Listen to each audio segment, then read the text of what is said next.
येणाऱ्या 20 तारखेसाठी सर्व ग्रामस्थ, सर्व ज्येष्ठ, सर्व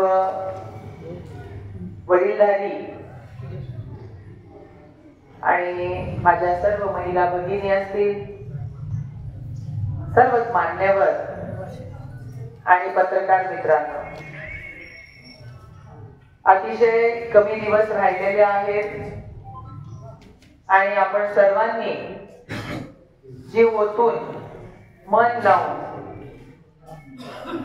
हर्षवर्धन भाऊंचा प्रचार अद्यापर्यंत करत आलेला आहात। आमच्या सचिनने जसं आता सांगितलं, सचिन असतं की काही कोणी किती दबाव जरी टाकला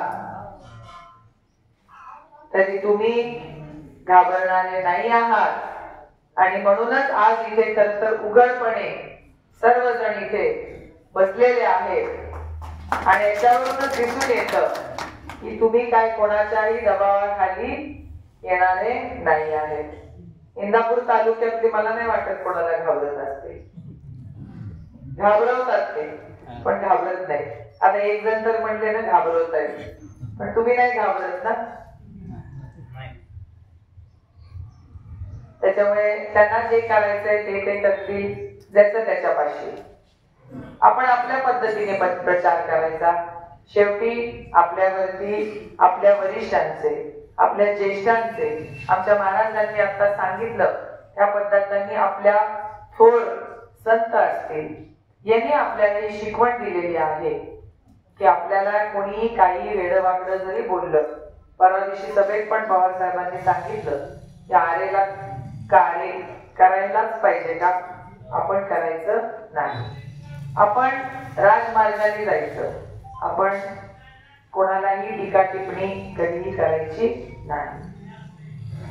त्याच्यामुळे येणाऱ्या 20 तारखेला आपण सर्वांनी प्रचंड आपली ताकद आणि आपलं बहुमोल मत जे आपल्याला आदरणीय डॉक्टर बाबासाहेब आंबेडकर यांनी आपल्याला जे मतदानाचा जो अधिकार दिलेला आहे, या अधिकाराचा योग्य वापर आपले योग्य उमेदवार हर्षवर्धन भाऊ यांच्या पाठीशी खंबीरपणे उभं राहून इंदापूर तालुक्यामध्ये जोरात तुतारी वाजली पाहिजे याची खबरदारी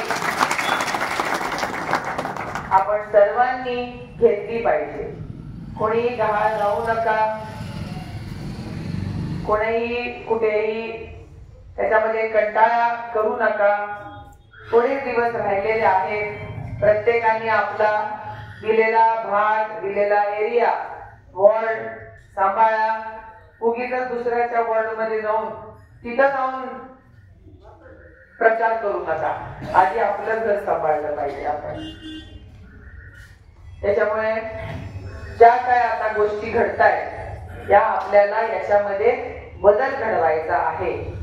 मग भ्रष्टाचार असेल, बेरोजगारी असेल, महागाई असेल, आमच्या लाडक्या बहिणींना जरी पैसे मिळाले असतील तरी इथे बसलेले सगळे लाडके आमचे दाजी डबलचे पैसे तुमच्या खिशातनं गेलेले आहेत। त्याच्यामुळे आता आमच्या लाडक्या भावांना, दाजींनाच असं वाटायला लागले की ती लाडकी बहीण योजना बंद केली ते बरं झालं, निदान आमचे पैसे थोडेफार तरी वाचतील।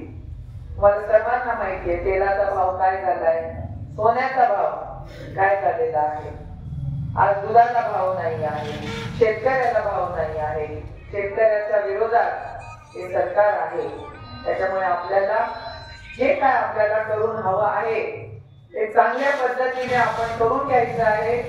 फक्त त्याच्यासाठी थोडी मेहनत करावी लागणार आहे। एवढे महिने मेहनत घेतलेलीच आहे, अजून 4 दिवस राहिलेले आहेत। पूर्ण ताकद लावा, निष्ठेने, प्रामाणिकपणाने आपल्याला जे काय मिळवायचं आहे। आपण इथे मंदिरात बसलेलो आहोत, आपल्याला इथे आशीर्वाद आहे आपल्या विठ्ठलाचा आणि निश्चितपणे इंदापूर मध्येच नाही तर बारामती मध्ये देखील तुतारी जोरात वाजणार आहे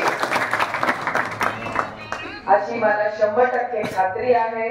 परंतु हे सर्व शक्य होतं फक्त आपल्या बरोबर जी सर्वसामान्य जनता आहे त्यांच्यामुळे आहे. आपल्या बरोबर मगाशी अंकिता ताई मला सांगत होत्या की आमच्या बरोबर काही लोक आम्हाला सोडून गेली.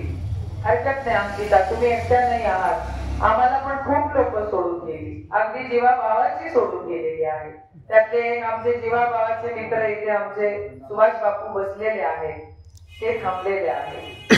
आमचे राजा भाऊ होते, त्यांचे जोडीदार आहेत, ते आम्हाला कायमचे सोडून गेले, त्याचं आम्हाला दुःख निश्चित आहे. पण असे जीवाभावाचे मित्र अजून आमच्या सोबत आहे. त्याच्यामुळे माणुसकी, स्वाभिमान अजून लोकांनी सोडलेला नाहीये.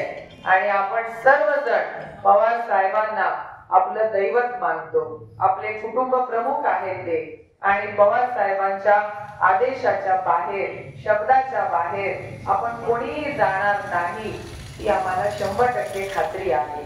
त्याच्यामुळे पवार साहेबांनी जिथे जिथे उमेदवार दिलेले आहेत हे अतिशय विचार करून दिलेले आहेत. तुमच्या आमच्या गोरगरिबांच्या सर्वसामान्यांच्या अडचणी सोडवण्यासाठी उमेदवार दिलेले आहेत. बारामती मध्ये देखील आपल्याला युगेंद्र दादा हे पवार साहेबांनी दिलेले आहेत. तुमचे देखील तिकडे पाहुणे रावळे नातेवाईक असतील, त्यांना सर्वांना मी विनंती करते की आपण निरोप द्यावा की तिकडचं सीट पण आपलं तेवढ्याच ताकदीने निवडून येईल, यात काय वाद नाही.